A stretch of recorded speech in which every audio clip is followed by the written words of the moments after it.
मैं एक अजीब बीमारी का शिकार हो गया हूँ जिसने मुझे कीड़े जितना छोटा कर दिया है। अब घर के पालतू जानवर, मकड़ियाओं भी शामिल मेरे लिए डरावने राक्षस बन गए हैं। मेरी एक खुशहाल परिवार थी, लेकिन एक दिन जब मैं बाथरूम में नहा रहा था तो मैंने देखा कि शावर हेड जो पहले मेरे सिर तक आता था अब किसी तरह छोटा हो गया है। उसी पल मेरी शादी की अंगूठी मेरी अनामिका उंगली से फिसल कर गिर गई। कुछ गड़बड़ होने का एहसास हुआ तो मैं अपनी पत्नी को ढूंढने गया। जो 6 फुट लंबा आदमी मैं हमेशा था वह अचानक उससे छोटा हो गया था। मैं अस्पताल पहुंचा और अनगिनत टेस्टों के बाद मेरे सारे शारीरिक संकेतक सामान्य आए सिवाय एक चीज के। मेरा पूरा शरीर लगातार सिकुड़ता जा रहा था। कई दिन बीत गए और हालत और बिगड़ती गई। मेरी पत्नी ने इलाज की कोशिश छोड़ दी और हमें भारी मेडिकल बिल चुकाने के लिए घर बेचने की तैयारी करनी पड़ी। अब मैं बिल्ली से भी थोड़ा ही बड़ा रह गया था। सुरक्षा के लिए मेरी पत्नी ने बिल्ली को बाहर रख दिया और सबको बता दिया कि मैं मर चुका हूँ। लेकिन इससे मुझे बहुत गुस्सा आया। मुझे लगा कि मेरी पत्नी अब मुझे सामान्य इंसान नहीं मानती, बस एक अंतिम बीमार मरीज समझती है जो परिवार पर बोझ बन रहा है। फिर भी इतना छोटा होने का एक फायदा था, मैं अपनी बेटी के खिलौने वाले घर में आराम से समा सकता था। और दिन बीते मैं और छोटा होता गया। मैंने मछली पकड़ने का हुक एक डोरी से बांध लिया ताकि घर की दीवारों और छत पर चढ़ सकूं। लेकिन अचानक मेरे कान के पास बिल्ली की म्याऊं सुनाई दी।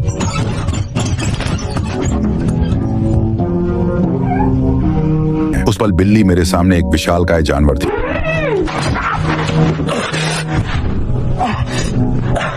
मैं किसी तरह उठा, लेकिन हुक ने मेरी तरफ एक गहरी चोट लगा दी थी। और भी बुरा ये कि बिल्ली ने होंठ चाटे और शिकार की मुद्रा में आकर मुझे घूरने लगी। भागने का समय नहीं था कमरे तक वापस जाने का। मैंने पास पड़ी सिलाई की सुई पकड़ी, फिर मुड़ा और अपनी पूरी जान लगा दी।